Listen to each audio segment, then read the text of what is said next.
وضو ایک وظیفہ شرعیہ ہے جس میں قصد قربت یعنی قربتاً اللہ کی نیت کے علاوہ 4 اجزاء واجب ہیں۔ ان میں سے پہلا ہے چہرہ دھونا،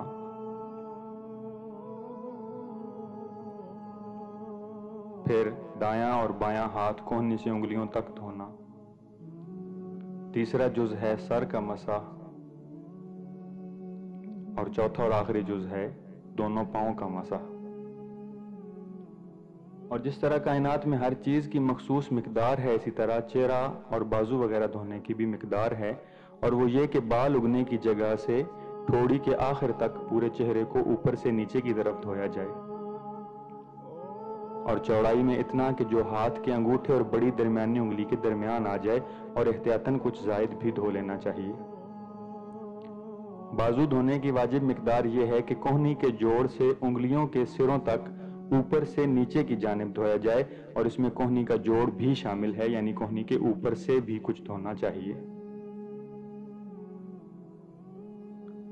سر کا مسح کرتے وقت یاد رہے کہ ماتھے سے اوپر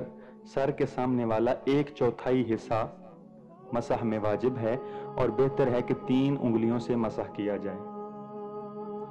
اسی طرح پاؤں کے واجب مسح کی مقدار یہ ہے کہ انگلیوں کے سروں سے پاؤں اور پنڈلی کے جوڑ تک مسح کیا جائے۔ وضو کو صحیح طریقے سے سمجھنے کے لیے یہ ویڈیو ملاحظہ ہو کہ جس میں وضو کے 2 عملی طریقے بیان کیے گئے ہیں۔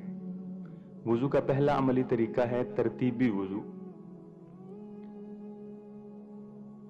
جس میں عام عادی طرح سے چہرہ، دونوں ہاتھ دھوئے جاتے ہیں، سر کا مسح اور پاؤں کا مسح کیا جاتا ہے، جبکہ وضو ارتماسی دوسرا طریقہ ہے جس میں پورا چہرہ پانی میں اوپر سے نیچے کی سمت میں ڈبویا جاتا ہے۔ اسی طرح دایاں اور بایاں بازو اور پھر حسب سابق سر اور پاؤں کا مسح کر کے وضو ارتماسی مکمل ہو جاتا ہے۔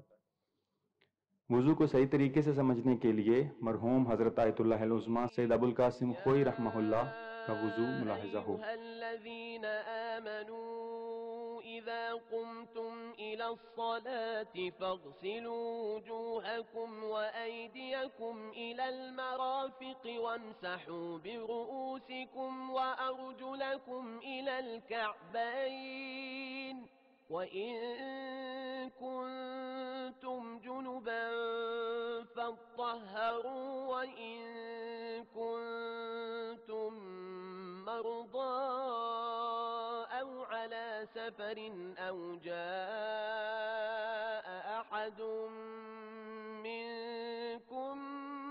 مِّنَ الْغَائِطِ أَوْ لَامَسْتُمُ النِّسَاءَ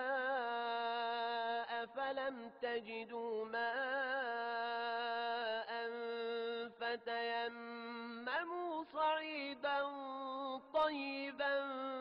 فَامْسَحُوا بِوُجُوهِكُمْ شفيع الخلائق خير الأنام